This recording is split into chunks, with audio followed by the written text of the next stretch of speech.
It's the month of March, and this month, Streaming Things is brought to you by Chester Copperpot, Trey Barrera, Conrad, Luke and Sarah, Dave Malfara, Rabbit Dog in a Barbie Car, Jose Ruben Cruz Rodriguez, Thomas Alexander, Emmy, Joe Velez, Valerie, Stanton Valentino, Aaron Layton, Crystal Trujillo, John Collins Goes, Andrew Gray, Jen Robinson, Kate, Chloe Richardson, Kalisha Reeves, Kiki Newton, Kevin Strother, Jeanette Murphy, Casey McCain, and Enza.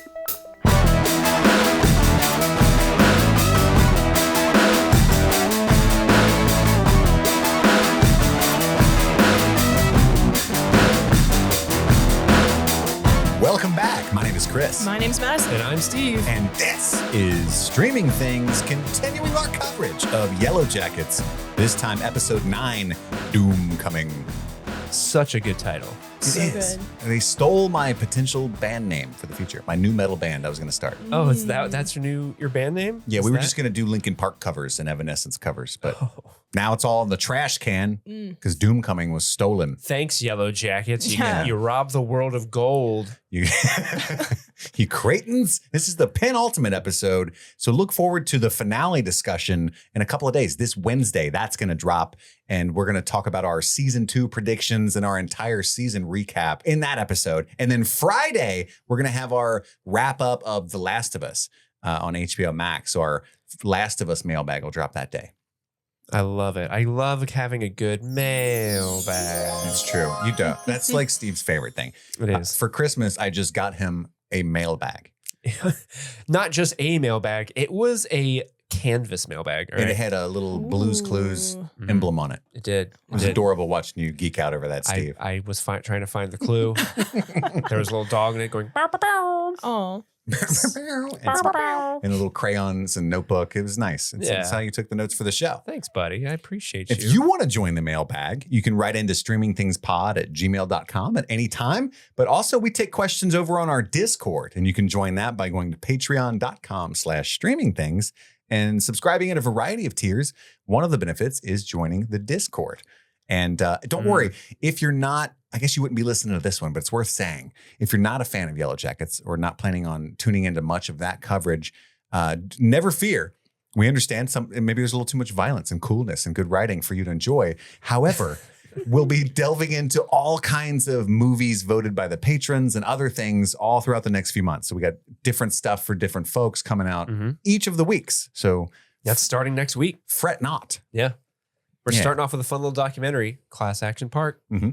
So be sure to watch. I think it's on HBO Max. And I think The Matrix won the poll. It did not. Really? I No. haven't checked. It was Twister neck and won. neck. Twister, yes! This, Yes, Twister! Madison So, psyched. so I guess it's the perfect time to announce that we did have that poll. They were tied at 34% each. Yeah. I went on. I considered changing my vote illegally from Kung Fu Hustle. Oh, you're just telling people that you're voting for movies Just now? to break that. Well, in all here transparency, here's what happened. That movie was way behind, no chance to win. And like, I felt bad. So I was just like, here you go, little guy. Here's the reality of what happened. I put up that poll, and within seconds, Chris voted for it. And I messaged him, did you just vote for on our own poll? And you were like, no. Look, that was a suggestion from Jimmy because he knows I've never seen it. I didn't want him to look at the poll and feel bad, you know? Yeah. That's what he does when he looks at his own poll. I don't want that every time he looks. Who the fuck is Jimmy? That's the perennial question. But yeah, they were tied neck and neck. Wow. And then I went on to Patreon. What was that? Friday morning. I was like, hey, last day to vote. Be sure to do it. And then 4 extra percentage points went to Twister that day. Wow, 4 extra percent? Yeah. That's significant. Yeah. That's almost 5. It's like everyone who forgot to vote were like, oh, fuck, Twister. They think I it's love that game. They think it's the game, exactly. I can't wait to see Steve play left-hand green. That's not what the joke, movie but I is. bet people would pay money to watch that. Let's find out how much money. Good. I'm honestly excited for this episode of you covering this movie. Of the Twister? Yes. Are you a big Twister fan? Yes. I don't know why. It's so random. I mean, it's a good movie, but for years, it's been one of my comfort films. No, that I agree. watch. I've seen it many, many times. So I'm Yeah. right there with you. Yeah. Well, maybe if you got time in your schedule, we can have you back on to talk about that. Oh. And Oh. maybe a super secret guest. I don't know. I don't want to say anything and promise, but we could potentially get a prominent member of that film to join us for that conversation. Maybe. So The Twister. It's not Helen Hunt. The tornado. It's the cow. And, spoiler alert, the cow admitted to doing her own stunts. That's right. Wow. And just to reiterate, we are not talking about Helen Hunt. Jesus Christ. I'm going to give you that one. Oh, man. I'm just saying. I didn't want anybody to get upset. That's crazy. So what I was going to suggest, I really thought The Matrix was going to win and that we would just do both movies. And I know we're busy beavers. Is that a thing you can say? Well, here's the thing. The Matrix is also a chosen film, so we're going to do it regardless. Oh, nice. Yeah. That worked out serendipitously. Yeah. Wow. No, it really did. So I Wow. can't tell you when that's going to come up, but it is in the queue. Someone did choose it for one of their selections. I know Kung Fu. Show me. Do it. There is no spoon, but I got cereal and I'm... Okay. I'm really excited. So that's what you can look forward to with our deep Matrix coverage. But that's not time for right now. What is time for right now is the Doomcoming. Damn it. The Doomcoming. Episode 9 of Yellowjackets. I watched them both late last night. Folks, friends, countrymen, what did you think overall of episode 9 of Yellowjackets? Madison? So continuing my 3 small sentence summary. Mm-hmm. There's no book club. Love is everything. An antler crown. And then everyone just going completely feral. That's my overall thought. But it was, loved it. Loved this episode so much. So good. Dynamite. Steve, newcomer to the Yellowjackets fandom. I got to say, this episode was bananas. Bananas. Yes. Gwen Stefani? She would be proud of you. I'm not going to lie. Part of me was worried I was about to misspell that. I saw the panic in your I know. eyes. You made eye contact with me and I'm like, you're doing great. You're doing great. Help. I'm doing sign language over here. But yeah, this episode was really bonkers. My favorite parts of it were like, there's no book club. Like those reveals, I really, really enjoyed. Like it's so funny. We talked about the last couple episodes, but earlier on in the season, it was like, I don't care about the adult stuff. Get me out of that world. I don't care. But the more and more we get to it, the more I'm like, I don't give a shit about the wood shit. What are they doing? How did they find this the person? How are they going to bury this body? Mm-hmm. And I've been more invested in that. And this episode with all the kids in the 90s going just tripping balls and going feral. Like I was kind of like, this is weird. I'm a little uncomfortable with some of this, but okay. I feel like this was a necessary episode to get through because, I feel like some good stuff is coming down the pipeline because of what has happened in this episode. So, yeah. Yes, I'm with you guys. I absolutely loved it. And I've said many times that, Madison and I have seen this show before. We were both a little fuzzy on some major details for whatever reason. Yep. I can only speak for myself. I'm dumb. But there's some major plot details revealed in these last 2 episodes. I was like, how could I fucking forget that? But I totally did. I'm curious to hear which ones you forgot. The identity of the blackmailer. Okay. I swear I didn't remember. It was episode 7 is when I started to remember, but I couldn't tell if it was me revisiting my previous thoughts when I watched it for the first time, or if it's my post thoughts. I've seen it already. I know what's happening, which is why I haven't said anything. Yeah, that's what's weird. It's an interesting sensation. Like I don't know what I'm correctly predicting. Yeah. And what I just fucking remember. It's like, did this happen or I don't know. Oh my God, I'm a genius. I'm But a that's real smart okay. man. But there's some other things that happen in the finale that I forgot as well, but I can't wait till we get there. But this episode, I believe this is the one where we find out the identity of the, it has to be. It is. It is. Yeah. So I want to talk in general. I know typically we don't do it this way, but I'm chomping at the bit because we actually theorized, quote unquote, maybe remembered that that the show might twist it and reveal the fact that Jeff was not in fact practicing infidelity, right? Correct. Which recolors and contextualizes Shauna's actions quite a bit, right? I'm curious to know, Steve, how did you feel about Jeff being a really good fucking guy? Like a really good guy. It took me by surprise in exactly how he was a good guy, because it was kind of like, I owe money to loan sharks. Like, whoa, okay, that's a lot to take in. Like, what I want to know more about this woman. What was her name? Bianca. Like, I want to know more about that.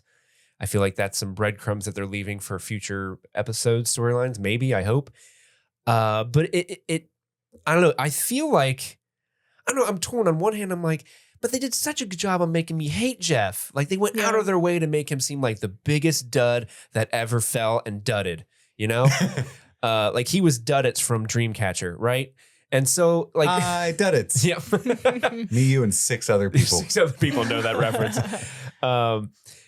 But so when they like made this turn of like, no, Jeff's really cool. He jerks off to Sports Center, but who amongst us? Who amongst us has not? At least one time. But I did like how when it did come to light that he and Shauna were like, all right, we're on a team now. We're back. We're in this couple that we've been kind of drifting apart from. Now we're like, oh no, let's hide this body and all this stuff. So I guess I kind of like it overall, but in the moment I was very like, what is happening? Well, yeah, I mean, it's taking the footing that you found throughout the episode and established that Jeff's a douche and upending that. So it's definitely going to be disconcerting. I was very pleased to have that twist again. Yeah. You know, imagine watching Sixth Sense and not remembering the end and then getting to experience it again. I've had the best experience. Madison, what do you think about the reveal that Jeff's a stand-up husband? Similar to Steve in the sense that like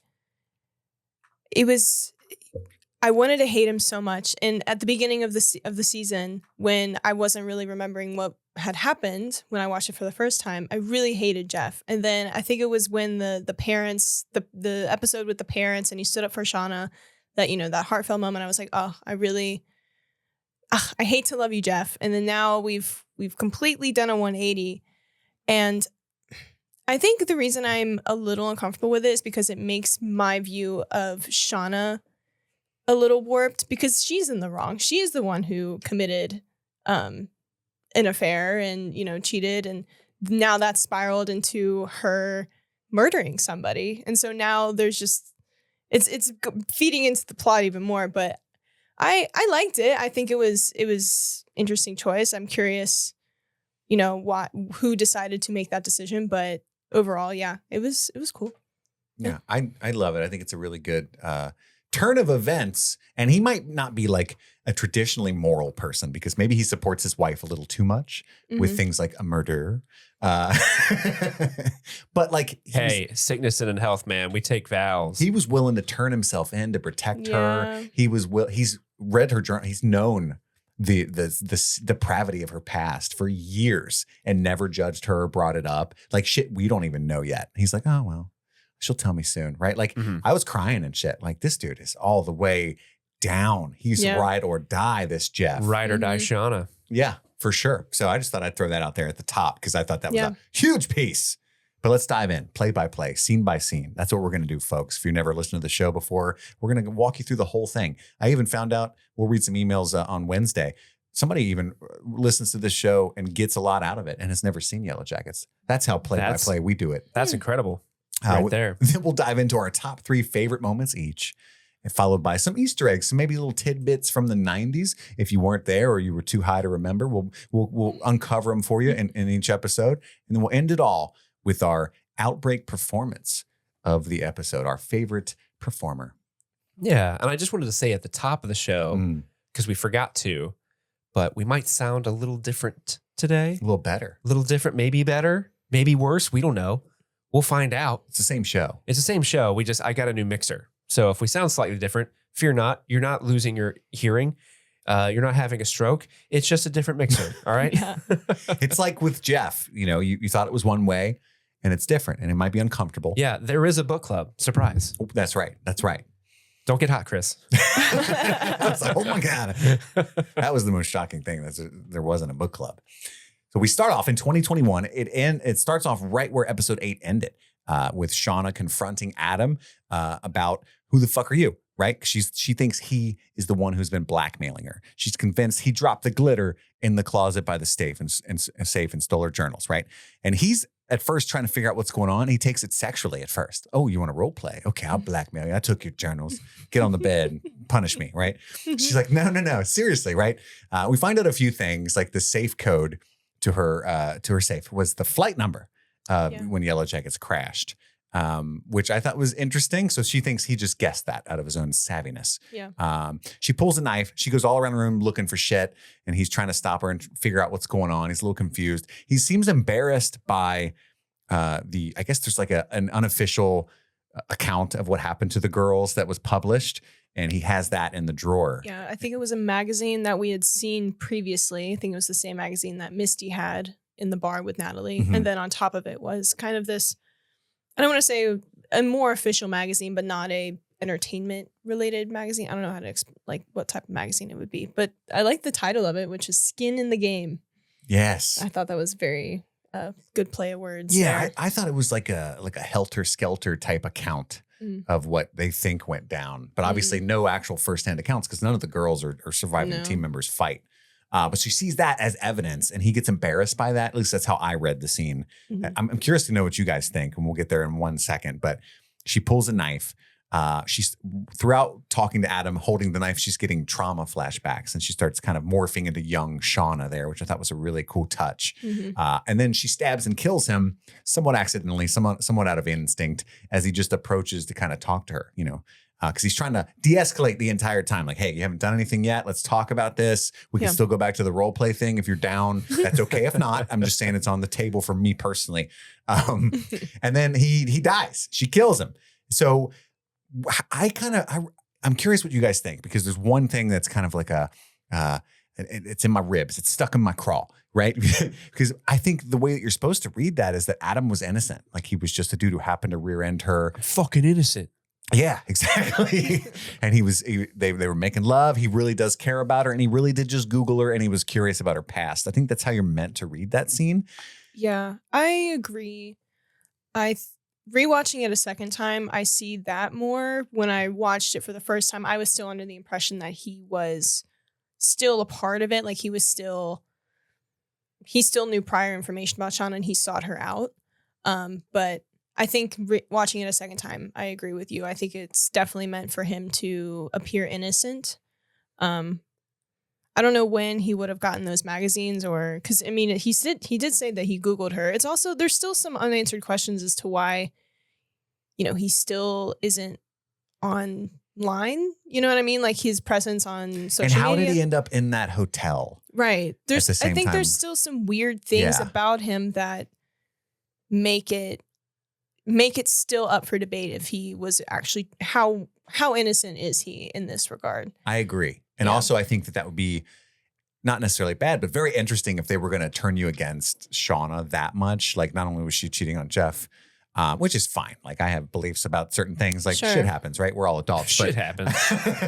But murder typically does not. And if Adam was completely innocent, then that's like, damn. Yeah. That's interesting. Because I don't know how you guys feel about this, but one of the things that's so interesting about the show for me is that Shauna feels like the protagonist for the most part for me in the adult timeline, whereas not so much in the teen timeline. I feel like Natalie is kind of the main character in the teen timeline, or maybe even Thaisa, but not Shauna, like not young Shauna for me so much. It's kind of a weird, it's kind of a weird, unsettling feeling as a viewer. Mm-hmm.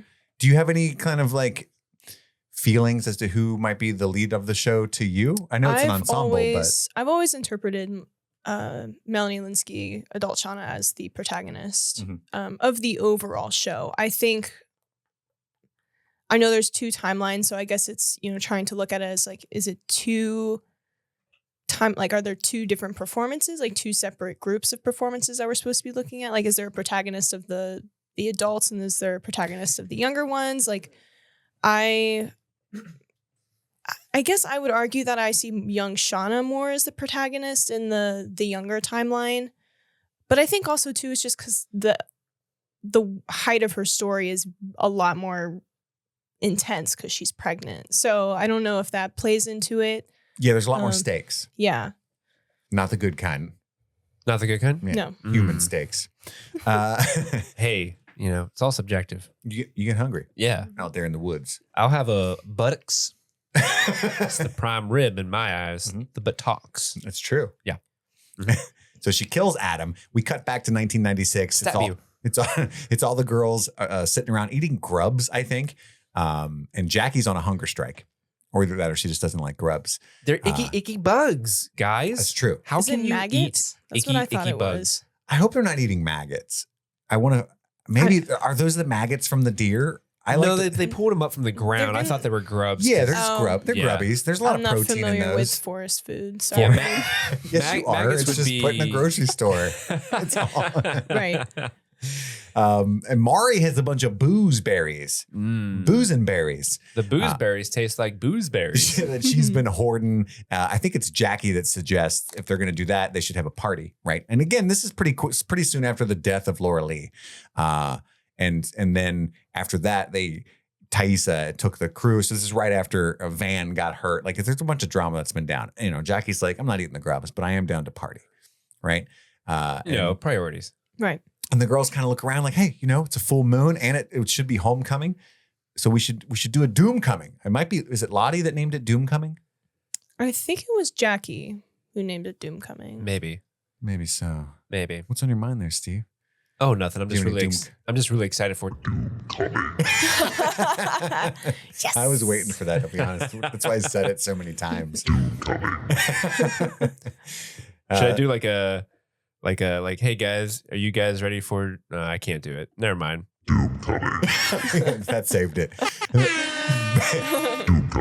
There Back we in go. 2021, Shauna comes home and the journals are back in her safe. But the guy who took the journals is dead. What? She's very confused. And then Jeff happens to walk in and she asks Jeff about the glitter. He's a terrible liar. He's like, So bad. That's weird. What? There's a safe? Glitter? I hardly know her.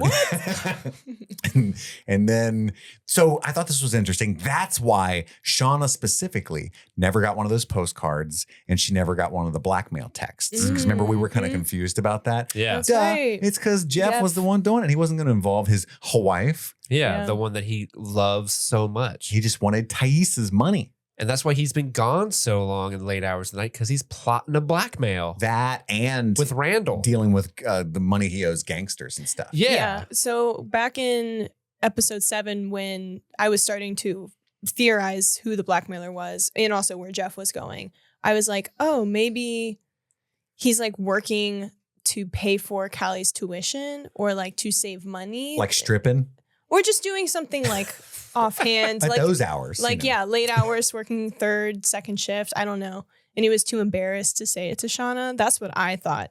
You weren't far off. No. But He's kind of working. He's breaking the law. yeah. He's a huge Judas Priest fan. That's And a then great song. and so that's when he breaks down. He's like, look, don't be mad. Which Don't but be mad. I did commit a couple major felonies. Yeah. But it's cool. I blackmailed your friends. Yeah. But it's cool, right? Yeah. It's not like anyone died. it's like a minimum. Shauna's like, And wasn't Shauna, I didn't watch that episode again where they all chase him through the department store, but like, wasn't Shauna one of the ones chasing him? she Shauna was in the car. van. She was in the car. So he never did see her. Yeah. Wow, Mm-mm. good writing. Good writing. I Yeah. couldn't remember who tackled him at first. And I was like, that must have been awkward for him. 'Twas Ty. It was Ty. Damn, Yeah. my wife's strong. I'm into this. And then, she tells him, he's like, it's cool. We can move past it. And she's like, no, we can't. I killed a guy, essentially. I think that part's off screen, but she says they can't move past it. So back in 1996, the girls are all prepping for Doomcoming. They're making little, was it boutonnieres? I think so. something like Just that. decorations. Is that what you for give the male dancer person, like to pin on their lapel? I think so. Typically, Yeah. traditionally, as is tradition. But yeah, they're making decorations and Yeah. things like that.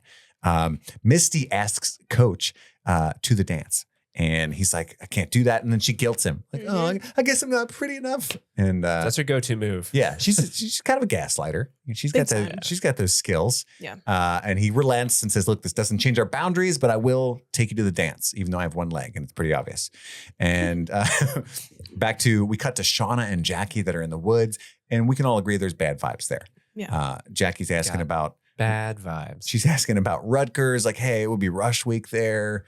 We could be partying right now. And again, Shauna was never going to go to Rutgers. So she's like, yeah, I guess I don't really think about it. Totally. And Jackie's like, look, that's all I think about. And then they have a discussion. I think it's Jackie that talks about mistakes being permanent. Never going to wash that shit off, because at this point, again, she knows that Shauna was sleeping with Jeff. She's known for a couple of episodes now. Yeah, she's really biding her time, building that resentment, pushing it deep down so it can fester for potentially decades, like any healthy American would. Sure. And I respect that. And then she tells Shauna she plans to have sex with Travis. I'm not going to die a virgin. I'm going to fuck Flex. I knew she was being sus last episode. In what way? I saw her peeping. Oh, leering at Travis? When he took his shirt off, and then when Laura Lee's plane blew up, who was there to comfort her? Like, oh, Travis, comfort me. For sure. Oh, my goodness. You called that shit. She's being sus. And he doesn't belong to her. The spirits are going to be upset. They will be. I'm with Lottie. Yeah. That's what I say every time somebody's like that. I'm like, he doesn't belong. He doesn't belong to you. The spirits are upset. Those aren't even the spirits. He doesn't want you to leave. Her over. And then Shauna kind of protests about that. And Jackie's really snarky. And she says, oh, yeah, I would. Do you want to have sex with Travis? I would never want us competing for the same guy. Like really digging deep on what she knows about Jeff. She's being sus, that Jackie. She's being a bitch. Jacqueline, what are you up to? Jay Quellen. Back in 2021, it's Shauna telling Jeff that she murdered Adam, and she's very calmly like telling him like, I broke the dishwasher kind of vibes, but it's about murder. And she admits that she was following him to the hotel, and she's like, well, you were having an affair too. And he's like, Bianca was like a loan shark, right? She's terrifying. She was with the bad guys. She's with the bad loan people. Wait, what do you mean having an affair too? Yeah, you can see Jeff's not the brightest, right? But he slowly works out that two means that she was having an affair. He takes it really well in a sense. Like he should have been. He was more distraught about book club. Yeah, he really was. I just like to think that he was just so happy for his wife to have friends and have a social. And then when he finds out that that's not the case, he's like, oh no, honey. There's no book club? Yeah. What? I've been reading these books for no reason. I was trying to bond with you. 50 Shades Freed for no reason? Oh man, I hate reading. I'll never know what Christian's been up to. I'm going to watch Sports Center. So he's distraught about these goings on. Back in 1996, Misty asks about boys with Jackie. She's getting advice from the worst person to get advice from, but Mackie's good at Mackie. Mackie, that's their couple name. Mackie. Jackie's in there doing her makeup pretty well, but she gives Misty really bad advice, like you just take it or something. I was like, what? I think it's if you. Oh man, when was it? If you want to get to any woman can accomplish what she wants if she puts her mind to it, I think is what that sounds great. But the version the way she said it was like any woman can get a man she wants. Yeah, that's what it was very like specifically like you want a dude, you can have a dude. Yeah. And Missy's like, my mom always said a way to a man's heart is through his stomach. Right, which is why I've been poisoning him. Part of me wonders, I was gonna say like, because Misty's saying that, I'm wondering like, are you gonna gut someone? Oh. Probably. Got your heart? Oh, sorry, it's a stomach. I like how you threw it over your shoulder for the audio listeners as well. We also find out a little bit of backstory I don't remember knowing. Like Jackie's like, well, your mom is a fucking dope addict. Jackie sucks. But she says, hey, well, your mom's on a lot of downers, so maybe don't take her advice. So yeah. I don't know if we knew this about. I thought Jackie was talking about her mom. It was her mom. Jackie was talking about her, like, don't, like, my mom said, Oh, she talked about her own mom? Go get a boy, but hey, maybe we should listen to her. My mom was on 10 different 10 different kinds of downers. Yeah, she was jabbing her own mom. I misheard that. I was like, wow, what a rude thing to say to somebody. No, well, your mom's dumb. So. In Jackie's defense, she was making fun of her own mom. She's like, yeah, my mom's on downers. She keeps thinking I like rabbits. I fucking hate rabbits. Yeah, like I was honestly pleasantly surprised at how genuine of a connection this was between Misty and Jackie. Like, I thought Yeah. it was a pretty, I mean, yeah, Jackie gave kind of some Just because it's Misty and I'm privy to extra info about Misty, I'm like, don't tell her that. But I can see how that might be a normal like girl conversation. Yeah, Yeah. yeah. Trying I to be mean, in supportive. comparison to like what everybody ultimately thinks about Misty, you know, Jackie was pretty nice to her. I felt Sure. like, yeah. Yeah, and then after she finished with the makeup, you can tell that Misty was genuinely happy. Very, I feel very pretty. pleasant. It yeah. meant a lot to her. Yeah. She looks pretty. She does Uh, look pretty. And then we Coach Ben's not going to deny me now. couldn't possibly. I've got mascara. Yeah. I just feel like he's really hung up on these like societal rules, you know? So Yeah, like, man. such an uncomfy convo, Misty. Society calls it pedophilia. I call it love. Thanks, Love Misty. is everything. And again, something I never thought I would say out loud. You're going to clip this. Yeah, I Steve know. May, running for office. Back in 2021, Shauna starts drinking. Her and Jeff are trying to work through this still. She's chugging straight from the bottle. We're out of Xanax, right? Jackie's mom probably took them. And Jeff, he storms in, offers to sell her to sell all the furniture. Here's the key. This is the guy that's in charge of finance at the furniture store. You're going to need this. Sell it all. I don't give a shit. She's like, why? And he reveals his plan is to go turn himself in. He found out about her lover. He killed him.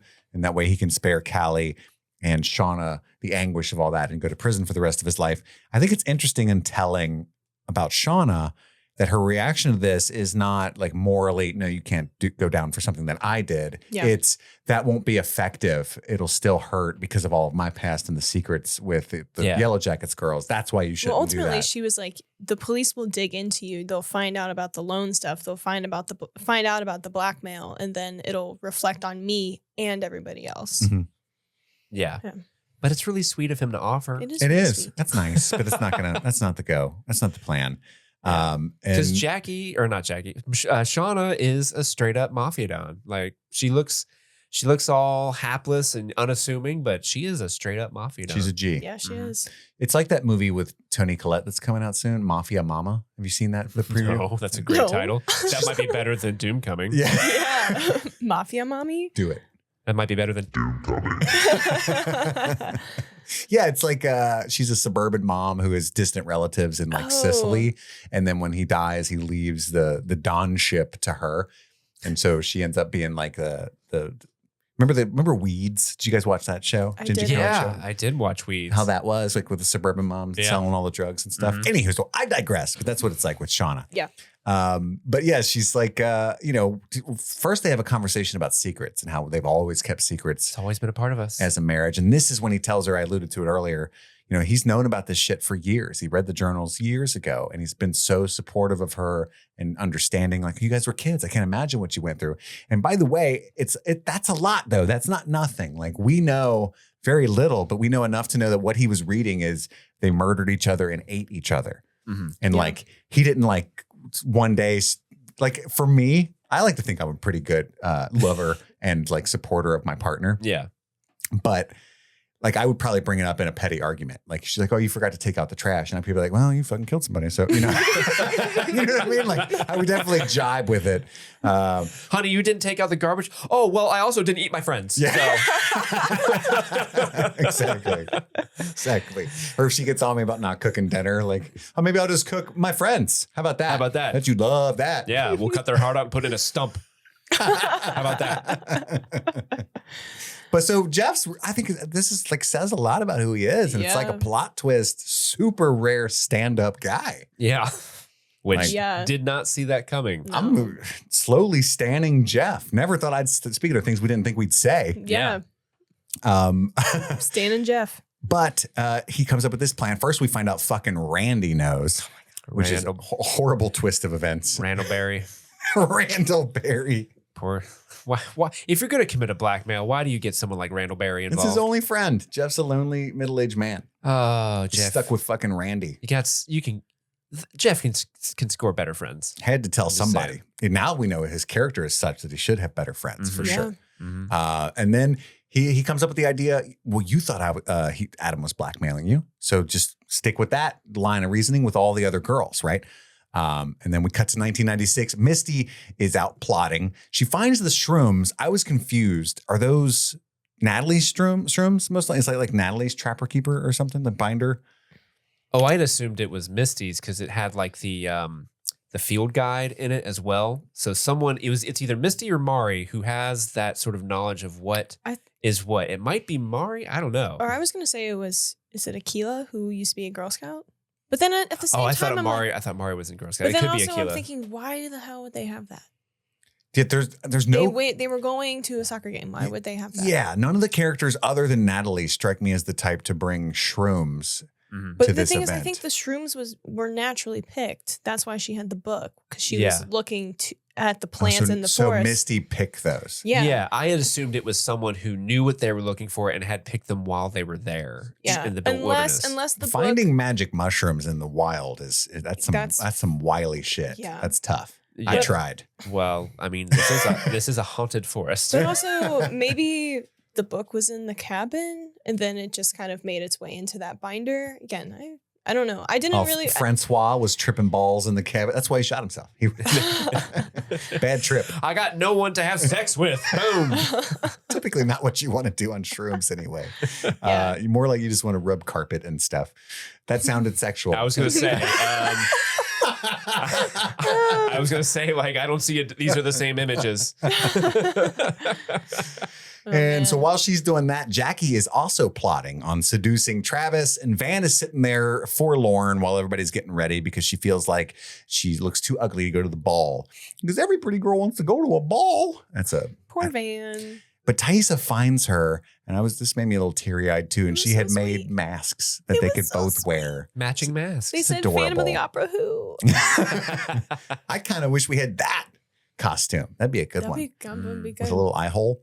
And then Shauna's dress won't zip up. I don't know how much time we fast forwarded through, but she is showing a lot. She has to be like 5 months. Yeah, at that's like least. 5 months. If you imagine the plane goes down shortly before the end of the school year, so that's like April, May-ish. Oh no. And now it's winter. No. Is that where you're going?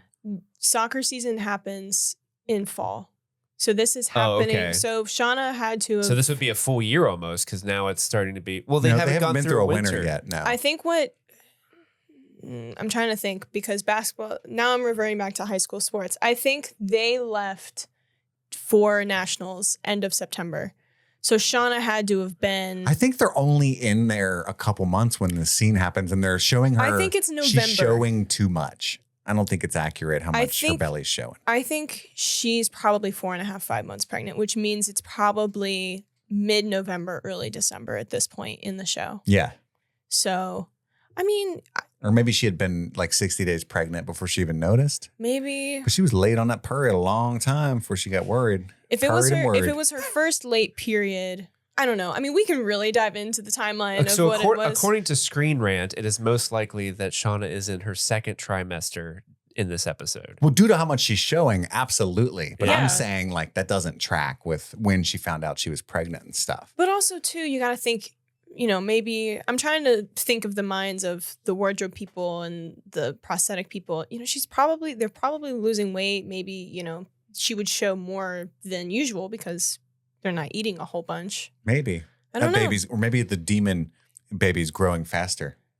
Maybe. I think it's most likely they were just like, we So- want this effect, but we might be a month or two off. Who cares? Again, according to True. Screen Rant, these combined clues provide a rough answer for the season 1 Yellowjackets mystery, as it suggests the plane crashed in May or early June, and the events of the finale happen in late September or early October, meaning the girls have already been lost for 4 to 5 months. That doesn't make sense, though. Yeah, they clearly weren't soccer players like Sporty Spice over Because, here. well, 'cause soccer that is fucking- season, again, I'm going You can off play of, soccer in spring, though.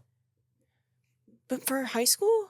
I don't know. It's the 90s was a don't- different time. Yeah, Maybe, it was I don't wild know. back Because- then. They were listening because to they're- NSYNC. They're talking about like, oh, we're missing our college homecoming in this episode. Like we want to go to Rutgers. What do you think what would be happening if we were in Rutgers right now? A rush week. This would be rush week. So they have theoretically graduated from high school and gone on to their college by this point in the season.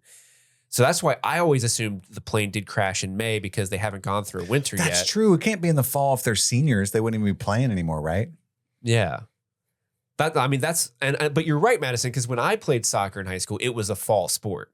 It was not a spring sport. Wait. Because What was your position? You power forward? I was a left halfback, and left defender. Were you goalie? Are we talking about this already? I never played soccer.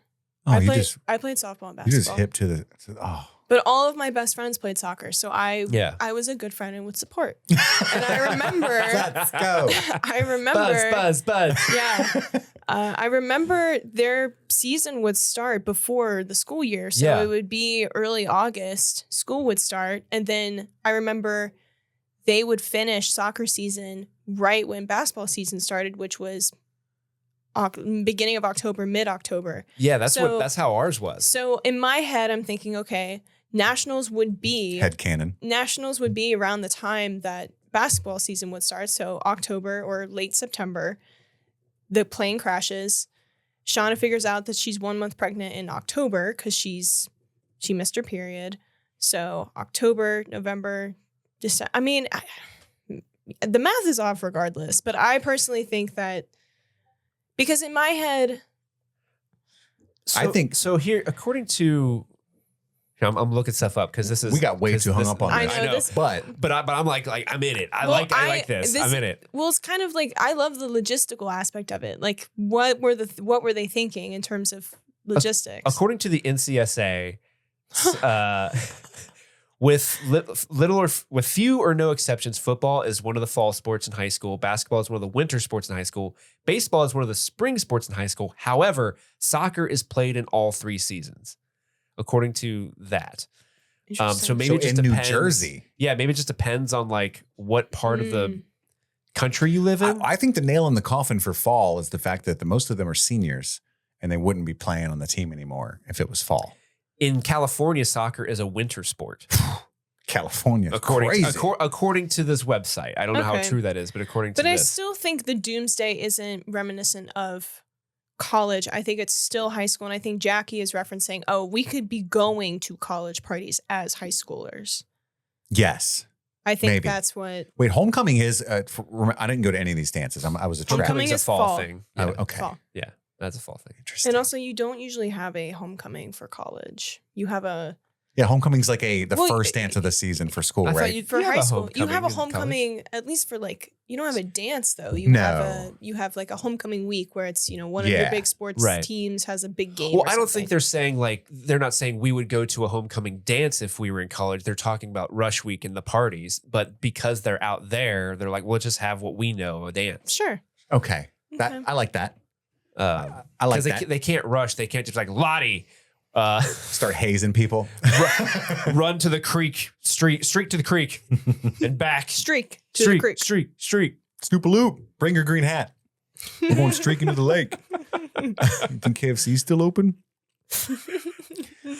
So while Jackie's working on planning out seducing Travis, and after Thaisa finds the masks and finds Van and brings her the masks, and then Shauna's dress won't zip up, Misty has to go help Shauna zip up her dress. She asks for help right as Misty's walking by with I think shroom tea or I think it's the actual shrooms. The whole can of shrooms she's prepared, something like that. Yeah, she has the shrews. She's about to steep she's about to brew up a nice little pot of Joe. Yeah, a little witch's brew for specifically Coach. And she freezes like, oh no, I know what I'm doing is wrong. I don't want anyone to catch me. So she just, and sets them down with all the other food that's being prepped for the stew to go help Shauna zip up her dress, right? Uh-oh. But then... and then we cut briefly to Travis trying to help Javi get dressed for the dance while Natalie kind of watches. And then we see Mari put the shrooms in the stew. I think this is the scene where Misty actually comes down and asks her about him, right? And she's like, oh, cool. You were holding out on us. And she's like, yeah. Saving them for a special occasion. It's a lot of shrooms for one pot of stew. By the way, I have to, as the resident druggie here, I do have to interject. Former druggie. Sure. I want to give you that, man. Thank you. You worked hard for that. I did. 11 years as of last Wednesday. Congratulations. Yeah. Congratulations, man. You are truly the best. Yes. You earned this. I'm hashtag blessed. You earned this. Couldn't have done it without the help of many. But magic mushrooms, psilocybin mushrooms, don't look anything like edible mushrooms. They're like wizened old versions of edible mushrooms. You know what I mean? The Gandalf of mushrooms. You shall not eat. We call it Old Toby. Frame of Ondon. Back to the shadows of whence you came. But, I get it. Maury's hungry, right? Maybe hasn't been cooking that long. Well, because she says you've been holding out on these mushrooms. Yeah, for a long time. They were dry. It smell a little interesting too. They taste terrible. But on the subject of, because we just had a whole conversation about technicality and timelines, why is Natalie's hair still blonde? And her roots are still relatively intact. Girl, that is a good point. I was very, I noticed that. Because, if we say that they've been in there for 4 or 5 months, girl, your roots are showing. Costume department. Maybe she brought some dye to touch up with. Natalie's got it all. She does. I got drugs, booze. I guess now's a bad time to tell you guys I brought one of the first cell phones. I've been sharing my location this whole time. Yeah. But I just had to point that out. It was something that I noticed, and I was like, That's a good point. Yeah. I paid attention My head to the canon, weird. she's touching that shit up at the lake daily. She has her son in. She's spraying it in her She's hair. got tinfoil pieces and shit. Yeah. And with her eyeliner. Yeah. But back in 2021, Jessica and Misty are getting along really well because remember, Jessica tried to switch tactics and just try to be Misty's friend now. And they talk late into the night until it's time to feed Caligula. We love Caligula. She's so shocked. Like, you've just been telling me such good stories about your crazy life, Jessica. And then she's like, I bet you have a bunch of interesting stories. And Misty's like, oh, who, me? No, I've had a boring old life. I'm just a nurse. I've killed a couple people, but who wants to talk about that? Yeah, that's so common. And Jessica points out that, well, she tries to appeal to her loneliness. She's like, well, all the other girls have been keeping in contact with each other for 25 years. How often have they reached out to you? They don't show any appreciation to you. And Misty looks upset by that, as she should, right? And we cut to Natalie at the vending machine, and Susie, she gets a text from her. She's the lady who works at the bank. She's still working on Travis's account. And then the vending machine doesn't spit out the candy she wants, so she breaks into it. But I think it says so much about Natalie's character. She only takes what she paid for. One bag of Skittles, I believe. I think it was peanut M&Ms. Ooh, what a good choice. That's a good choice. Such a good choice. Favorite M&Ms? Peanut. Pretzel. Ooh, good choice. Plot twist. Peanut butter over here. Ooh, I have had those at your house. Yeah. Delish. Yeah. I'm a Reese's Pieces guy. If we're going to go, and I know that's not an M or an M. I mean, I like Reese's Pieces, but peanut butter M&Ms just hit differently. I mean, I gotta say, I like peanut butter M&Ms, but I enjoy a crunch of a pretzel M&M. Yeah. But they are very rare. I don't see them very often. I think they're discontinued, if I'm being honest, which is really sad. Do you ever have like the fudge M&Ms or the caramel M&Ms? It's the brownie. The brownie, The yeah. brownie. Caramel ones, not good. Brownie, very I disappointing. love caramel. Milky Way, one of my favorite candy bars. The caramel and the M&Ms are butt. But Okay, is that a bad thing? Yes, it's butt. Okay, you have to explain that to me. This is bad butt. It's not booty. This is butt. This is butt gone sour. If it was good, I would have said they're booty. Okay. New booty. oh man. New boot goofing. New boot goofing. I'm just goofing. New boot goofing. New booty goofing. And then we cut to Thaisa, who's with her campaign manager in the car. I think she's literally watching people vote, which seems weird. And she kind of snaps at her campaign manager, like, Well, she's supposed to go and cast her own ballot. It's like a PR thing. Like all politicians do this. Oh, they do. They're like, I am voting as well. I am taking part of our democratic elections with my constituents. It's clear I'm voting for myself. Yeah. Who did you vote for? I'll never tell. It was me. I'm sick of the two-party system. Fucking ridiculous. Hello, Bernie. How are you? Thaisa, Bernhardt, whatever his name is. It should be a third choice. Me. I'm gonna be another senator in another state. I decided. What is he senator of in real life? Vermont. It's so close to Jersey. It's right there. It's literally right there. Nobody knows where it is. I just have to take 3 connecting buses and I'll be there in maybe 10 hours. Thaisa Turner, one of the 1%. And she blows up on her campaign manager. Like, I flushed a 15-year marriage down the toilet for this. And the campaign manager's like, oh, it's going to be fine. She's like, you don't fucking know. You don't know me. Bitch. I was like, she's paying her, I guess. You don't know me. But back in 96, the Doomcoming commences. Let the Doomcoming commence. They're all dressed up. Thaisa comes out. Literally, she comes out. Yeah. I think- Yay. I don't know who it is. Is it Mari that's like, are they? And somebody else is like, I think Akila's like, duh. yeah, bro. We all knew that. We all knew. Yeah. They look so happy. They I do. love love. I love love. So happy. Yeah, that was a It was so wonderful sweet. scene to witness for sure. Both wearing the matching masks, but on Mhm. opposite sides. I like, yeah, because if you put their faces together, it's one face. it's one face. It's like one of those half heart necklaces for BFFs. Mhm. Love it. It's Want like one. it's like if Worf from Star Trek kissed Adolf Hitler, their mustaches would complete each other. Yes. Yeah. All right. like a puzzle. I like that. That's that joke is from my Trekkies. All three of them died laughing. And then Travis looks all melancholy while the girls kiss.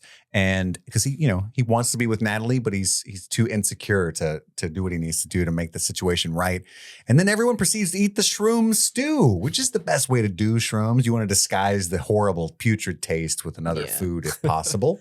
I love how they cut on Misty, who's just kind of looking around like, Oh, but I respect the fact that she's also eating it. Like, I'm going down with the ship, you Yep. know, like she's the guys on the Titanic playing the violin. well, she doesn't want to be the one sober person. Like it's like that hot dog skit from I Think You Should Leave. Like, we're all trying to find the guy who did this. You know? Right. But Jackie, unbeknownst to her, will be the only sober person because she won't eat, right? Did we figure out why she wasn't eating? I think she's just like being us. I took it. You're right. It's a huge question, but the way I was filling it in real quickly in my head, because I really didn't care, was like she's just kind of a stuck up bitchy. Like she's mad as hell at Shauna. Like She's she's just being not hungry. spoiled. She hates this food. She hates the place. Stupid Gotcha. trees, kind of thing. Gotcha. Yeah. But there might be a bigger reason to it. I'm not sure. And so yeah, that's all going on. And Travis goes over to try to flirt with Natalie a little bit, or at least, like warm up to her. Like, hey, I forget what he says, but like, you look great, something like that. Mhm. But Jackie immediately stops it. Like, Travis, come here. And nobody thinks anything of it at that time. I think even Natalie kind of smiles like, Jackie sucks. And Lottie asks for a moment of silence for Laura Lee. And I definitely didn't forget this. This didn't occur to me at any point through my first watch.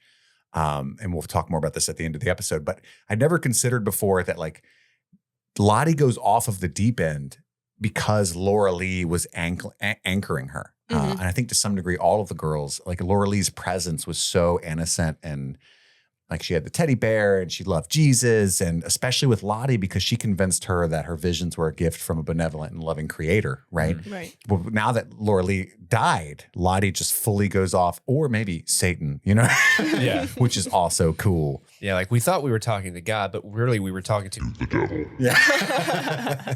Like she went full, like, tonight will be the night that I will kill for you. Hey, Lottie. Which It's your is friend, Satan. Could you go around and kill all your friends? That'd be super cool. is Lottie wearing Laura Lee's dress? Because there's a moment where when they're all getting ready Oh. and you see Lottie pull up a dress and it has Laura Lee's name written on it. Probably on the so tag. then. I missed that. Aw, Forgot to follow up on that. I was curious if you guys had remembered. No, way to catch those That's a deets. that's a good catch. I did not notice that. Yeah. I Some like that. Her friend. sick deets you caught there. She didn't just lose one friend, guys. She lost Laura Lee and Leonard. That's true. Yeah. So That's true. RIP. Nobody had a moment of silence for Leonard. yeah, the absolute disrespect. Such assholes. But then Misty goes over and asks for a slow dance from the coach. Or no, she asked for a slow dance in general. Like we should have a song, Yeah. right? So they all start to, that's what I wanted to do. Ba-da-da, ba-da-ba-da. No, I was going to play something way better. Oh. I'm a scat man. Remember that song? Because they all start scatting at first. And I was Oh, chuckling, yeah. like, how long are they going to keep this going? But then they brought some words in. Don't worry. Yeah, it's Kissed Which by a Rose, right? that song, I had never heard that song before. Sorry. You've never heard Kissed by a Rose by Seal? No, What? at least in my everyday, I don't know. It wasn't a You've song. never watched Batman Forever? You've never been to a mall? Listen, To a food court? I Never lived. I didn't recognize it. But then, so I heard it on this episode. It's in episode 10. Uh-huh. And then today I heard it not once, not twice, but 3 No, times. you did not. Yes, I did. I heard it on the radio. I heard it when I walked into the gas station. And then I heard it when I was at Walmart. I heard it 3 times. Walmart is design.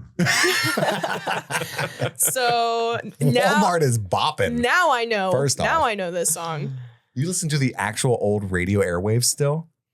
Yes. I When love that. my phone was dead on the way to the gas station, so I had to turn on the radio. By the radio, she means she queued up this song by Seal on her phone. No. What? Man. This No, is I weird. didn't. What? No, I listened to the FM. And in the headphones at foam. Walmart in the gas station. Oh, guys, somehow I bought this Seal shirt. Weird. I feel personally attacked right now. No, that is the universe trying to tell you something. Do you like that song now that you've heard it 19 guess I times do in 24 now. I hours? guess I I do. guess I do. It's It'll definitely be An earworm. it'll be on my Spotify top 5. She's going to be scatting it around next. Yeah. It's going to be in your rap next year. Yeah. And at this point, this is when she does ask the coach to dance, and he refuses to dance with Misty. Why don't you go dance with Javi? That's the same thing. My dancing days are behind me. Yeah, a reminder, I have one leg. Not 2 left feet, just 1 leg. No, just one left foot. Yeah. And like maybe Cotton Eye Joe's in my future, and that's it. My left foot. Always better than the right one. Jackie ends up dancing with Travis. And then Natalie takes the coach out for real booze. I got real booze. And he's like, fuck yeah. Let's go. So they leave. Let's go. And then Jackie talks to Travis for a little while, finds out Travis has never been to a dance. And I forget what she says, but he says one of the loudest out loud laughters, chuckles, guffaws that I've let out. Do you ever feel like your humility holds you back, Jackie? Like he was so quick with it. He's almost a little out of character, quick-wittedness, but I appreciated that so much. She says, like, isn't this every guy's dream to be trapped in a deserted island with a bunch of babes? Yeah. And he says that, and then she goes, well, I said babes. I'm not the only one. There's a couple here. Yeah. Definitely not Shauna. Definitely not Van. Ooh, boy. Oh, man. Jackie would be shallow enough to think that way. Yeah, 100%. But then Jackie invites Travis off to Pound Town, tickets for 2. And he's like, oh, okay, I guess. And Shauna watches with foreboding. And back in 2021, Jeff reads, this is when they find out he read her journals years ago. Might be. He's always known. He's always known. He still loves her despite that. And then Crazy. and Shauna says in response to that, okay. Like they're really not doing great work for Shauna's like moral fiber here. Yeah. Because, he's like, I've loved you all these years. Okay. And then she leaves. That's nice. And there's even one of those intakes of breath, like this is awkward. She pulled a Emma Watson to Rupert Grint from Yes. the Harry Potter reunion. Oh, yeah. that was so painful. I've always loved you, Emma. Oh, that's the worst. By the way, ladies, unless you hate the guy, don't go, oh. Bless your heart. Oh, man. And then Thaisa, we cut to Thaisa. She gets a call from Shauna. And then Thaisa calls Natalie. So they're all about to link up at Adam's house. Back in 1996, the coach, he drinks the booze. Natalie doesn't want any, which I thought was interesting because they've always kind of, obviously coded her to have substance use issues throughout her entire life due to the trauma that she's experienced. Which I thought, I don't know why in that particular scene, she's just like, I don't want any. Because she actually should be pretty kind of sad in that moment. She's still not talking to Travis. He's with Jackie.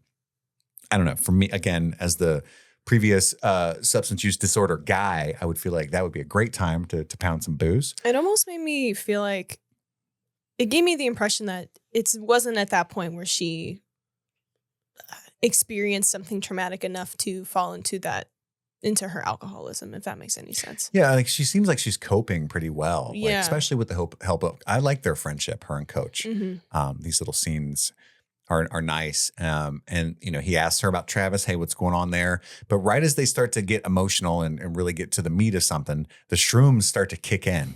And he's like, oh, shit, I think Misty poisoned me again. And then I love that Natalie kind of smiles because she's the only one that's presumably done shrooms before. So as soon as it starts kicking in, like she gets kind of happy, like, oh, fuck yeah. Because she goes, I think she poisoned all of us. And then she knows that it's shrooms, right? And he's like, shrooms? And she goes, buckle in. Buckle in. Buckle in, buddy. About to be a wild ride. I just thought that was cool. Yeah. Shrooms. And then everyone's tripping balls. And I thought Zooted. the poor fetus is on shrooms. Oh no. Yeah. I don't know if I don't know if that's okay or not. I don't know how much research they've done on that. Javi's tripping balls. I put Javi haha. I don't know why I thought that was so funny. Taisa looks like a tree. Yes. Yeah. I think I thought that was is so it Mari funny. who's like, or do the trees look Look like like- Taisa? Whoa. That's the It's kind like of a way to call out her climbing into trees. Yeah. That was funny. oh, interesting. Good Yep. pull. I didn't even think about that. Yeah. She's a tree goblin. Yeah. It's like they're calling out something they don't even realize they're calling out. And then Misty remembers Coach Scott at that moment. She remembers Ben and shuffles off. Shauna feels the baby move, or maybe her tummy's gurgling from the shrooms. And then Lottie says something's coming. Something's coming. By the way, Lottie's the last person you want around while tripping. She's going to bring the vibe down considerably for sure. No offense to Lottie. But she has it's just a great fact. news, guys. Something's coming. Guess won't what? be hungry won't much be longer. Hungry. But she says it in a way. Vibes are very important when you're tripping. That's not the way you want to say that, Lottie. Yeah. Honestly, the way We're she not said going to be it. hungry much longer. Like, don't say it like that. I'm tripping balls. the way she said it mixed with the way they shot the scene, I thought like, are they going to eat that baby? Oh, no. The baby. No, Steve. I hope not. We cut to Travis and Jackie in the attic. She tries to kiss him. He pretends to not know why she drug him out of the party into a place where they could be alone. And she even calls attention to that, like, make a pillow for it. That's what I want to do, right? He's like, oh, sex. That. Gotcha. Tried to do that a few times. Not super good at it, so I'm going to pass. But he says, what about Natalie? And she's like, what are you talking about? And he says, I'm in love with her. And then she goes off because she's in her cynical mode, right? And so she's like, I what everything I thought mattered doesn't matter. Love's not real. Life's not real. Shauna's fucking Jeff. And I love that he goes, sorry. She said we're shells with nothing inside. Yes. Yeah. Friendship doesn't matter. Love doesn't matter. And apparently nihilism turns him on. So because they start making out ravenously. Well, I also think the drugs just start to hit. I like to think nihilism turns him on. It makes more sense to me. Well, I think that's part of it. Yeah. But I also think maybe Quote Nietzsche to me. if he was of sound mind, you quote Nietzsche to me. To read Dostoevsky while I masturbate. God is dead. I'll light up any motherfucker like my name in a spelling bee. Did you ever watch that? No, but you saying it was still funny. I don't know why. Did you ever watch like epic rap battles of history? Sometimes, yeah. They did like Western philosophers versus Eastern philosophers, I and haven't Nietzsche's seen that. in one of them, and that's one of his That's lines. his Like, bar. I'll light any motherfucker like my name in a spelling bee. That's funny. But yeah, I like to think like if Travis were of full sound mind and body, he might have been turned on by the nihilism. Tell me nothing matters more. But he probably would have been like, no, thank you. But since the drugs are hitting, Yeah, he he's tries just to kinda like- protest. because again, he's on shrooms. He's like, wow, skin feels good. Oh, for sure. Oh, wow. For sure. If you're in that mode, but that vibe will leave you quick. You gotta just hurry up. But yeah, I think it's definitely the drugs, but also like real major props to Travis because like Natalie and him have made no spoken, social contract of fidelity, right? Like they're in a really unique situation being stranded for months on end in the wilderness and maybe going to die soon. And so like, but he's still like, does feel some moral obligation, like, because his feelings for her are strong, right? Like, like he could easily have been a douche and been like, oh, I didn't know we were exclusive. Me as the only guy here. Like, you know what I mean? Like, Yeah. oh, my bad. I'm trying to share some dick around and be nice. He could have pulled that card, but he doesn't. Yeah, He's like, what yeah. about Natalie? I love her, right? We cut to Misty out looking for Ben. It's nighttime now, so time has passed. Sun goes down over time. Everyone else is laying around the fire, kind of tripping out, having a good time. Natalie and the coach they're good friends. They're still kind of laying there, tripping together. But then the crew of girls is like, where is everybody? Where's Coach and Natalie? where's Jackie and Travis? You know, it starts to settle in their inebriated brains, right? We should find them. Shauna tries to defend her, like, oh, they're probably just hanging. Don't worry about what they're doing, right? And she's panicking, trying to defend. There's probably Boggle up there. Yeah. Or Cheesy. Oh, Cheesy. Everyone knows Flex is a Boggle guy. But then it's Lottie that says he doesn't belong to her, I believe. Mm-hmm. And then they all run off. Javi's alone. He sits up on the logs like, huh? Party's over? Poor kid. Like being a kid's tough enough without tripping balls. And then we cut back to Travis and Jackie. My note just says they fucking, and I'm sorry for that. That's why I stuttered a bunch. Mine is Jackie and Travis doing it. Mine says doing the dirty. Doing the dirty, the horizontal hump. Any more idioms we want to drop out? Get them out of your system now. Thank you, Jackie's Steve. getting dick down. Dick down. Bear down. I think she's actually getting dicked on Yeah. In this instance, from yeah. a certain point of view. Right. Travis is, well, the reason his drugs really start to kick in during the sex, I feel like.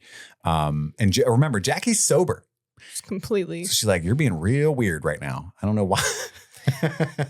Yeah, because they, climax or Quit trying to lick my eyeball. That's not how this works. but he's like, it's off of her and then starts talking to, it looked like he was talking to somebody, right? Yeah. Like he was looking away from her. Like, Yeah. we disappeared, right? Am I even here? Yeah. It looked like he was talking to somebody. He's hallucinating. He's somewhere else. Well, they do it for a little while, and we cut to the girls running through the woods, Mhm. like ravenously looking for them, right? Even though I presume they weren't too far from the cabin, but again, they're tripping. They're just going around in circles. And then Just spinning. they hear some animals howling, and then they start howling. Oh, everybody's having a good time. they start to get feral. They're getting to their roots. Jackie seems to like finish, which is good for them first time, right? Yikes. Yeah.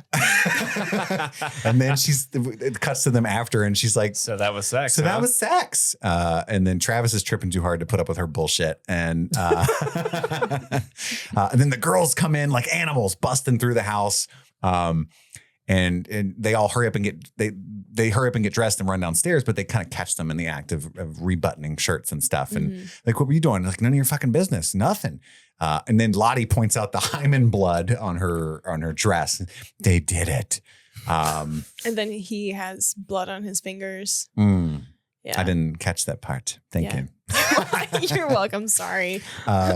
Lottie kisses Travis. Like as soon as she sees the hymen blood on his fingers, she's like, it awoke something in her between the shrooms and the evil. And They're all horny as fuck. yeah, so she starts kissing Travis, and then all the other girls are like, great idea. So Shauna runs up and makes out with Travis. And then Jackie tries to like, what the fuck's going on? What are y'all doing? Understandably. Yeah. What is happening?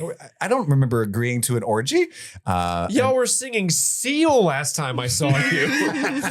I didn't know that song had that much of an effect on people. Everybody knows that song has that effect. Yeah. Walmart was crazy when Madison was there. What a risk to take. I'm surprised nobody, no orgies in Walmart. That's the worst thing I've ever heard. A Walmart orgy. Which aisle?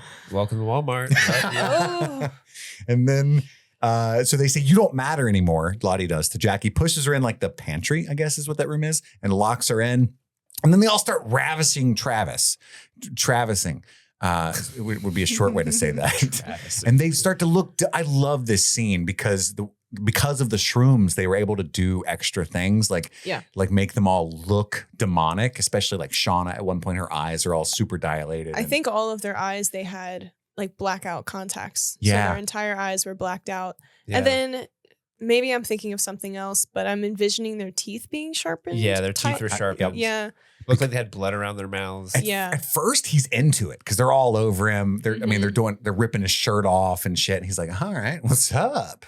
And then he's like not into it. Well, and then he feels feels like they're like tearing his like skin off. Yeah, he's and hallucinating stuff. that his skin's being ripped off. Sure. Yeah. But he's like, but I don't hate it, you know?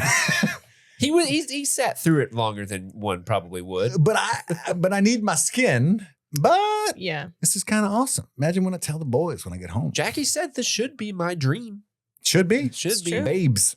The babes. The babes. But I like that because Thaisa and Van are gay. And even though they're being possessed and high, they're like, no, we're going to go off on our own. Yeah, it cuts to them getting down. Yeah, right? they're doing their thing. It does. Yeah. I don't know when that happens. I'm sure I have that in my notes somewhere. So Travis, Travis runs away. He looks away. He runs. He bolts. He makes a bolt for the exit, and they're like, "We have to catch the stag. We have to catch. Yeah, but doesn't it like kind of show from their POV? You see like a deer almost. Yes, it's like the Travis runs out of the door, and the way that the camera is framed, it's like in the doorway he's himself, but then there's like the window, the like so transitions into a stag as he runs away. So good. It was like a Twilight scene. Yeah, but with the werewolves, with Sam or something. Yeah. And then when they're chasing him through the woods, Shauna stumbles across Javi. And yes. Javi's like, "What are you guys He's doing?" like, and then "Hello?" Shauna goes like, Run. Yeah. That's perfect. That was such a good moment, dude. That caught me off guard. Like, what? Yeah. And Javi, remember little Javi? Yeah, oh Javi's my like, God. okay, Never bye. Borrowing your knife again. You're Yeah, mean. I swear to God, I didn't read your journal. Jesus. Yeah. God, Satan, back up. And then Thaisa and Van are having sex. And Thaisa asks to take her mask off because she wants to see her. It's all completely healed. So that's another evidence of healed time. Up pretty nice. Yeah, time has passed. I thought it was going to be a gaping wound, a terrible wound. Terrible wound. I was expecting it to be a little bit more gruesome. It's just a really fucking cool scar. I would love to have that scar. Yeah.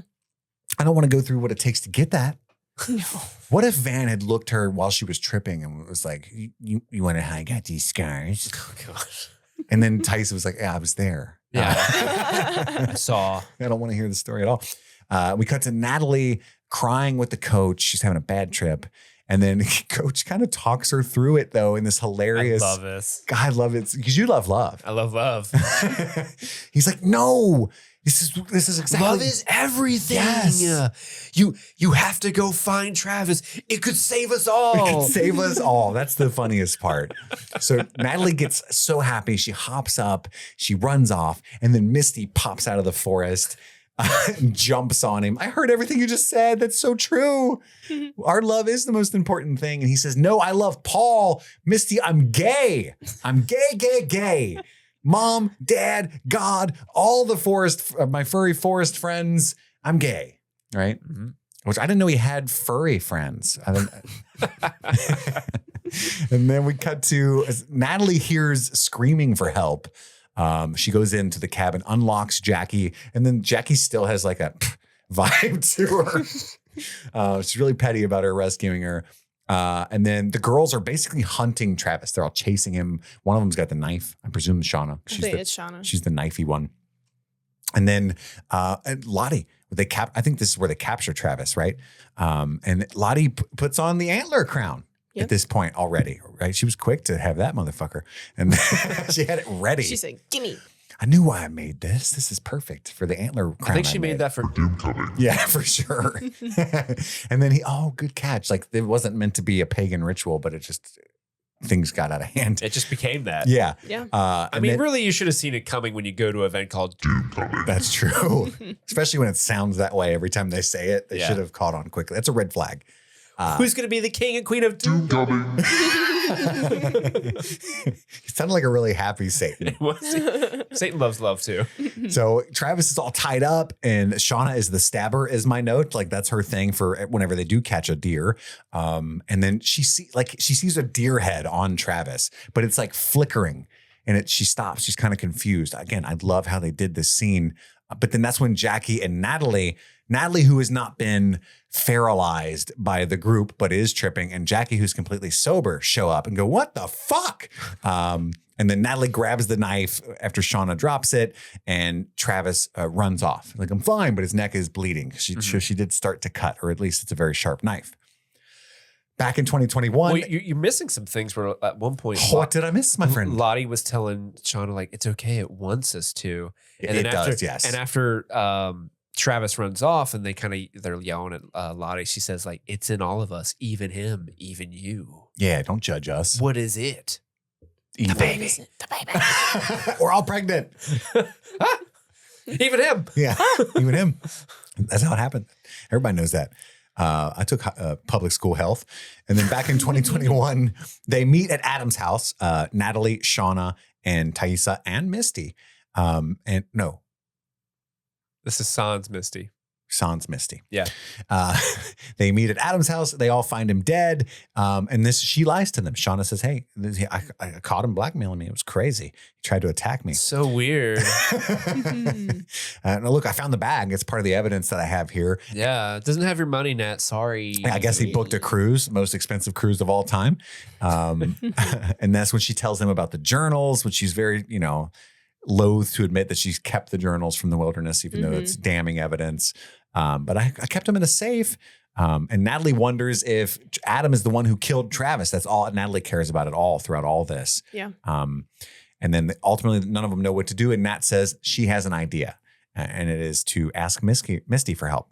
And Misty and Jessica are still getting along great back at Misty's house. Misty's a winter. Maybe I'm turns a out. winter. Yeah. Which I guess is like a makeup shade kind of thing. It's a makeup shades profile. So like you could be an autumn, which are like brownish tones and reds and what you think of Autumn colors. Yeah. Sure. It's just What would you think I would be? I think you would be My pale skin. You would be A winter, right? Should I put on You black could be a lipstick? winter. Is that like black? Is that like goth No, it's just like she had bright red lipstick. So yeah, for winter? Yeah. Am I a winter? you can actually book. What do you call that? You can do Consultations. consultations for this. I'm not very familiar with this process at all. We should all have it done for the show. We could. I'm not saying for me. Like for the I'm show. saying for you. I am getting a Manny for the first time in April. Yay! Like, you told us that. We Oh, love really? Did I? Manny's. Yeah. Because we're like, are you going to get the petty too? That's right. No, I'm not. Manny's fingers. Don't touch my feet. Manny's are fingers. Yes. Right? Yeah. Manny's are fingers. Petties or feet? Petties are feet. Feet be petty. That's true. Yeah. And then she finds out she's a winter. She's considering a book deal. That's the pitch that Jessica has devised to manipulate Misty into letting her free. That's all this is, right? But then you can see real fear in Jessica for the first time because she's been through a bunch of shit before. She's never really been scared of Misty. She's mostly annoyed. But once Misty opens up and tells her presumably everything that happened in the wilderness, so you guys ate each other. She's trying to recover quickly to keep the vibe going where she's Misty's friend, but you can tell that she's like, fuck, like this bitch is crazy. Yeah. I'm in a pickle here. Did she officially say that they ate each other? No, but she kind of doesn't disagree Right, with her. okay. Which, You can infer that that's what she had just told her by the fact that like nobody jumps to that conclusion quickly in real life. Like, no, I think Jessica did jump to that. Like Misty's never told her that. Jessica's like, so you guys ate each other? What? Because that's like the common belief Right. amongst Right. people. Like everyone, because she's like, so you ate each other. That's what everyone believes anyway. right. But Misty's kind of like, I'll never tell. Well, yeah, I feel like she pretty much confirmed. I mean, the way I read the scene, like by a non-denial, and then to proceed about, but it's none of us have ever talked about it. But I feel like it's time for me. You'll get more sympathy by being the first one. And Misty's like, yeah, that's true. And she starts to do fake quotes of the futuristic interview and stuff. Like that's a super confirmation to me. But like again, Jessica seems to be barely keeping it together. And then Natalie shows up at Misty's house. Hold on one moment. I guess she's got like a ring alarm or something because she runs upstairs after looking at her phone. And Natalie says, "You look pretty." And Misty's like, "What do you want?" And Natalie says, I love the she's acting mad. Yeah, but she's like so happy to hear that. excited. Oh my God, my friend's here. What do you want? Yeah. Yes. I'm mad at you. And Natalie says, "I'm sorry." And she says, "Why are you sorry?" And she says, "Because I need you." And Natalie's really not good at this, No. right? But Misty's giving her every chance to be good at this, right? She's like, try again. Because she doesn't want this moment to end. When she says, we need you to get rid of a body is what it ultimately ends up on. Misty looks so happy. So happy. She's like, thank she's God. needed. It's great. I love getting rid of bodies. I love being needed. Yes. This is the best thing that's ever happened to me. Yeah. I love that ending. And then the episode's over, right? So now it's time for our top 3 favorite moments. Madison, let's start with you. What's your number 3? Number 3. In an episode jam-packed with wonderful moments. I gotta say, it was tough. So whenever I do my top 3 scenes, throughout the episode, I type my favorite scenes as I go, and I had 6. It was a lot, but I was able to I have narrow 5. it down. Number 3 is I'm calling it Scene of Secrets, and it's when Shauna is finding out about Jeff, and then Jeff finding out about Shauna, the killing of Adam, the blackmailing, the there's no book club. There's no book club? Those sequence of scenes. Yeah, I have no book club separated as its own favorite moment. Oh, really? It was a candidate with just that line. Okay. Because that was a joke that landed. So I don't blame you at all. That was a good one, yeah. Steve. My number 3 is Coach Ben coming out to the forest. Yeah. Just because that's a pretty big moment for that character to, come out and be open, especially with Misty. You probably should have said it a while ago because, well, maybe he shouldn't have. Maybe she would have poisoned him regardless. But I love that the way he did it. But even before that, when he's telling Nat, no, love is the key. It could save us all. It just tickled me pink. I loved it. Yeah. Well, the whole dynamic of his character is part of the reason he doesn't tell Misty is because he's never told anyone. No, right? He's still obviously he's very closeted. He could lose his job for being a homosexual when they get rescued. At first, that's what he's thinking, right? I can't tell these people. They're going to tell everybody I'm going to be outed of the town, right? Because this is it seems like he's not even out to his parents and stuff. Yeah, so you go, mom, dad, God, furry friends of the forest. Yeah, he's never even told God. And we all know how judgmental the furry friends of the forest are. Mm-hmm. And God. Yeah. But Satan? I know, right? He's so judgmental. It's constant. We can't compare to your perfection. Oh, the guy. Oh, man. You guys get it. I do, Satan. Morning Star. Thanks. My number 3 is when Jeff tells her that he's known for years. And that kind of gets revealed. And he says, he never judged her. And that really touched me. That's huge, right? Having not only knowing and not judging, even though you could argue he read her diary, which is totally not cool. Staying with her and treating her the way that he treated her, knowing that level of shit about her says so much about his character and how much he loves her, but also not forcing that out of her or even putting that on her conscience that he knows that, right? That's so many layers of coolness about that. But that was powerful and totally shocking. At first you're oh, Jeff's a decent guy, a little dumb as shit, but he's all right, right? And finally you're oh my God, Jeff's the best husband ever, So cool. That's my number 3, just because I was damn, plot twist. Madison, you're number 2. My number 2 is Doomcoming, the beginning, kind of the presentation of Doomcoming, them coming in, and the decorations are all up. I'm a Pinterest girl, and it looked really good. So I was very appreciative of the set design, and it looked really cool. But yeah, the kind of the beginning element of Doomcoming when you saw everything. Would together. you pin all that? I 100% would, especially the crown, the antler crown. Yes, 100%. It's good stuff. That. Yeah, good stuff. Steve, you're number 2. My number 2 is Ty makes Van a crown, and they go to Doomcoming together. Sweet. Oh my gosh, just them entering the Doomcoming, but they're they've got their masks on and they look so happy. Van especially looks so happy, and I love love. And it was just kind of yes, girls, get out there, be yourselves, enjoy being in love. I love love. So cute. And what a better way to proclaim your love than at Doomcoming. Yes. I thought you were going to say them with 2 opposite matching masks, which is what I did with my wife. Oh, is that how you told her? I did. But mine was just the back of my head and hers was, it didn't work at all. So you just put a giant mask Thais on her? is way better at making masks. That's my number 2 moment as well. I think that was a really interesting time in the episode to do that, because things are kind of ramping up and getting weird, and they still took the time before everything pops off. 2 of our characters come out in the same episode to the group, or at least 2 people, both Coach and 3. Well, Van, I think it seemed like she was already kind of out. At least she was very cavalier about it to Thaisa, oh, someone gonna see us? Oh, we're scissoring, big deal, whereas I think Thaisa, it just gave me vibes that she was pretty open about it, but maybe not. So yeah, super cool. I love that moment. Madison, you're number 1. My number 1, full feral Yellowjackets. When they were running through the woods chasing Travis, I was just yes, So fun, so exciting. The energy was so great. I loved it. Get him. You hate Travis. Get the stag. Get Flex. Get him. He sucks. Get him. And then when Shauna looked at Hobby and was like, run. So good. Run. Run. Yeah.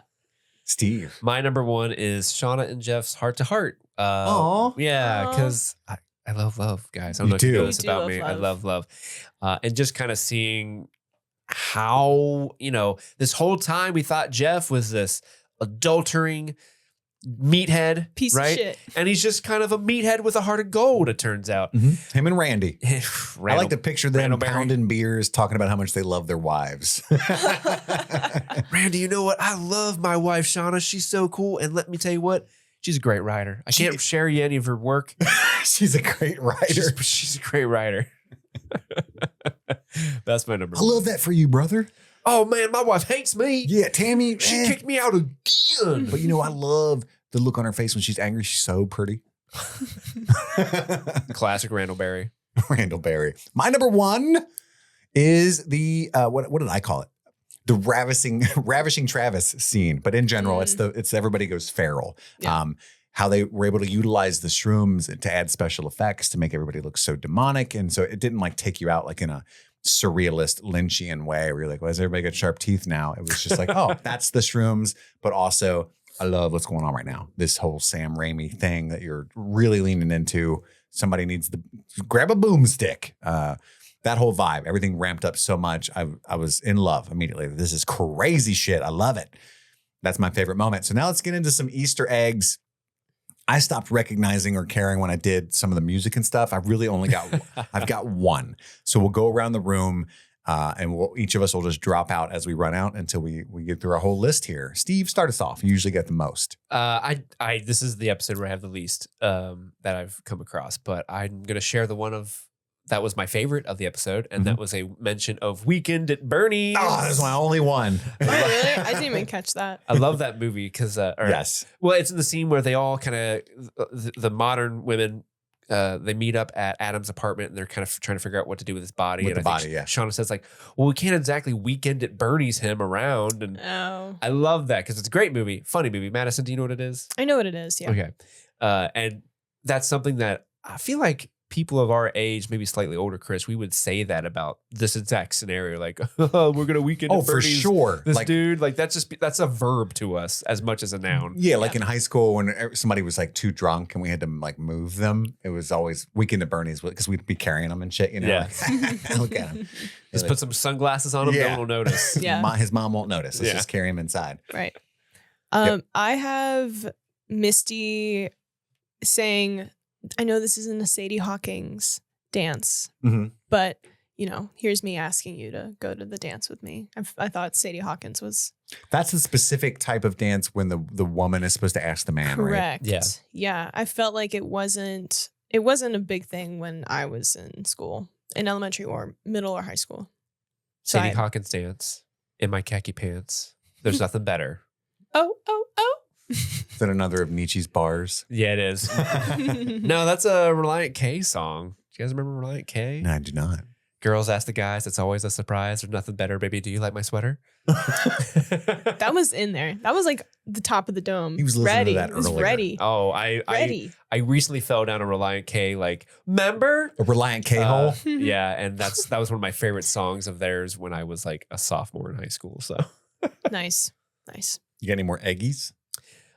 just some Eggies and bacon? songs. There's The World I Know by Collective Soul played in I think it was the montage scene when they're Getting ready. getting the I drugs love and stuff. Collective Soul. Oh. Yeah. Madison. I have. Is it Geppetto Geppetto, by yeah. Belly? Yep. I forget when that happened. It's when Lottie is lighting torches for their party. Yeah. Party. Parody. Steve. And then of course, Of course. Madison's favorite song, Kiss from a Rose by Seal, Mm-hmm. plays a lot. Which was I've since learned made for Batman Forever. Yeah. Right. Yeah. Ba-da-da, ba-da, ba-da, ba-ba. Madison, take it away. Nailed it. It's weird the audio recording cut out, but she belted I like belted, 3 yeah. verses.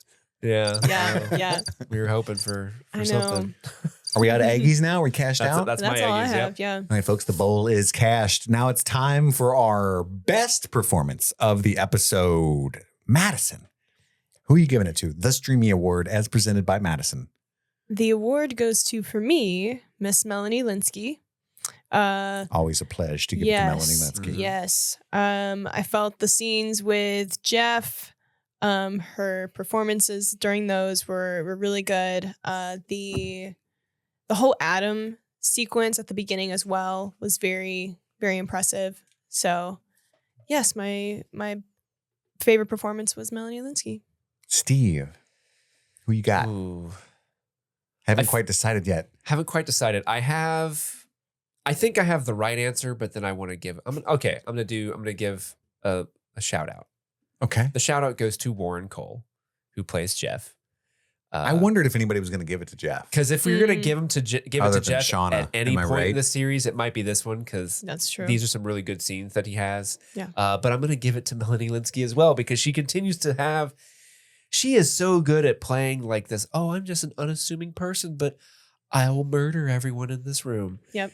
If my back is against the wall. And like, she's great at that. Like, I've never seen someone more capable of pulling that off. And so she's just wonderful to watch. Chris? Mine's kind of it might be a little bit of a shocker, but I watched these two episodes back to back, 9 and 10. Mhm.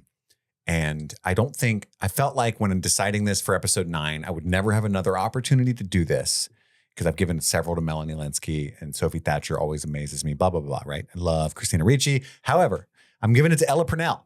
Oh, yeah. I think Jackie is doing a lot in these later episodes, 9 specifically, where she has to blow up with Travis and stuff because she's easy to dislike in comparison to the other young women there. Mm-hmm. But I think Jackie is, if you stop and think about it, a really sympathetic character. Like, yeah, she's really whiny and like bitchy and not handy in the woods. Neither would I be. Like, and this sucks, right? Like, now she was maybe She's a little obstinate. sure, but again, she's so young that it's like, she's pretty well off financially with her family. She's beautiful. She's athletic. She's probably, I don't know what Rutgers is, but I know that it's a school, but smart enough. Like she's got a lot of things going on. She feels confident. She doesn't know she's being a shitty friend. Right. Yeah. And she was like, her best friend did have sex with her boyfriend. Like that sucks. Not cool. It's a bad day at least. So anyway, I do think that Ella Purnell has a lot going on with that character, and she does a great job. And I do love her voice work as Jinx from Arcane quite a lot. So Which I finally watched and is so great. I'm so excited for you. I'm going to start rewatching it. We should get season 2 finally this year. It's been coming years. this year. Yeah. So I'm going to have to rewatch it again myself. Oh, it got a season 2? Yes, my friend. The way that they ended that shit. Oh, yeah, I know. they I thought they were just going to be like, this is the cliffhanger. No, I would die. Go play the game to find out what happened. Except you won't. Yeah. No, thanks. But that's all the time we have for right now. Stay tuned for like Wednesday, because then we're going to be talking about the finale of season 1 and our season 2 predictions. We've got a mailbag coming up at the end of that as well. Mailbag. With just a few questions and comments from devoted listeners. And then Friday, wrapping up completely and forever, are The Last of Us season 1 coverage. That drops Friday. I want to say one thing. I want to add one thing, Chris. Can I add a thing? No. I'm going to add a thing. Okay. I'm going to add a thing.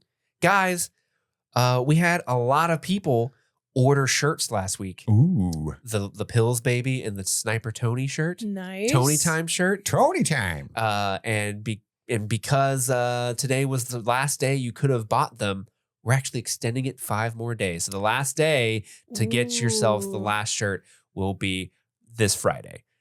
So make Plot sure, twist. I just want to make sure that everybody who wanted one gets one. And so you got 5 more days to get them. Look forward to lots of Patreon movies dropping soon and more coverage on Yellowjackets season 2 right around the corner. My name is Chris. My name's Madison. And I'm Steve. And this is Streaming Things. Happy streaming.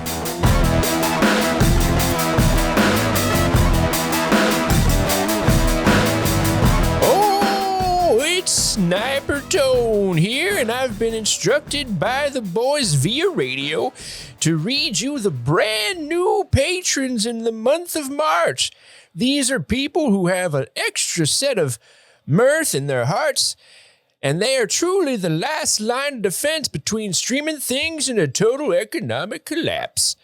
So in the Try Before Deny section, I want to thank Luke and Sarah, Conrad, and Trey Barrera. In the Marty B VIP section, we're thanking Tamara. Oh, Tony's going to mispronounce this one, that's for sure. Jir Latanowitz. Oh, I mispronounced that just like I misfire my rifle. Brianna Bernard, we thank you. Elizabeth Palmer, Josh Stitch, and John Ricker. Oh, thank you all so much. In the chocolate pudding producer sections, we have Lair Gillis, Maha Axholt. I probably missed that one too.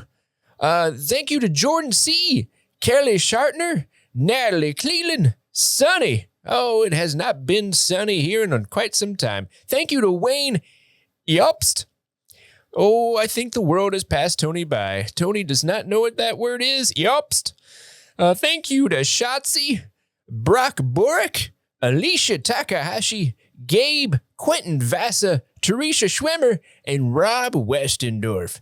And last but not least, we have our friends Don't Lie to thank. Those friends are Taj Allah and Melissa Worcester. You know what? Old Tone used to shoot a Worcester back in his day. Or was it a Winchester? I don't know. I'm Sniper Tone and my mind is frail. I got to get back to protecting Kansas City. What? It's already on fire. Oh, Tony, you done it again.